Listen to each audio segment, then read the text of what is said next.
স্বামীর বাড়ির ভাত খেতে হলে স্বামীর খোঁটা সহ্য করতে হয়, স্বামীর মায়ের খোঁটা সহ্য করতে হয়, স্বামীর বাবার ডিসরেসপেক্ট সহ্য করতে হয়, স্বামীর বোনের খোঁটা খেতে হয়, অনেক অসম্মান হজম করতে হয়, স্বামীর গালি হজম করতে হয়। তাই মেয়েরা বলে স্বামীর বাড়ির ভাতের বড় দাম। আমি কথা বলবো, কথা সত্য, তবে একটা কথা অ্যাড করতে হবে।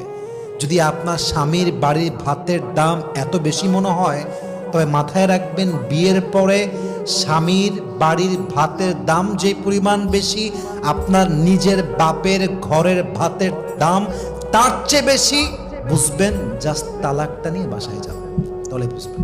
জাস্ট তালাকটা হোক, বাসায় যান, 3 মাস থাকেন, 4 মাস থাকেন, 5 মাস থাকেন, স্বামী নাই তালাক হয়ে গিয়েছে, তখন বুঝবেন স্বামীর বাড়ি ভাতের দাম বেশি নয়, এখন তো মনে হচ্ছে বাপের বাড়ি ভাতের দামই বেশি হয়ে গিয়েছে। ঠিক কিনা বলে?